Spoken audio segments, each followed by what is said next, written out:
राधे दोस्तों, जय माता दी, हर हर महादेव। मैं प्रियंका सिंह स्वागत करती हूँ अपने चैनल पे। अपने सभी दोस्तों को दिल से धन्यवाद करती हूँ और बहुत ही प्यारा सा पारंपरिक देवी गीत लेकर आई हूँ। आप लोग सुनिए और कमेंट में ज़रूर बताइएगा हमारा देवी गीत आप लोग का कैसा लगा। पूर्वाही देशवा से आवे सुगनवा हो के न चली है ना। पूर्वाही देशवा से आविला सुगनमा हो के न चली है ना। काशी गंगा स्नानवा हो के न चली है ना। काशी गंगा स्नानवा हो के न चली है ना। अपने चौरिया से बोले शीतला मैया हो कि हम चलब ना। अपने चौरिया से बोले शीतला मैया हो कि हम चलब ना। काशी गंगा स्नानवा हो कि हम चलब ना।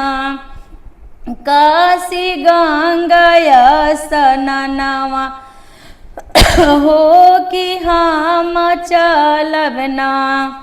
पूर्वाही देशवा से आविला सुगनवा हो के न चली है ना।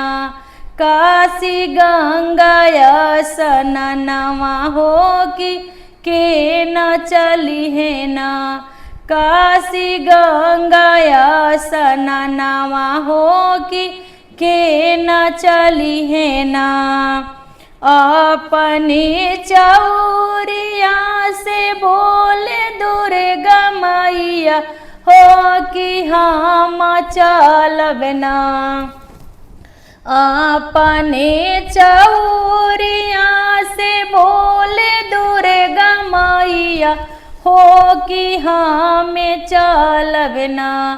काशी गंगा स्नानवा हो कि हम चलब ना। काशी गंगा स्नानवा हो कि हम चलब ना। पूर्वाही देशवा से आवेला सुगनवा हो के चली है ना। काशी गंगा स्नानवा हो के चली है ना। अपने चौरवा से बोले सातो बहिनी हो कि हम चलब ना। काशी गंगा स्नानवा हो कि हम चलब ना।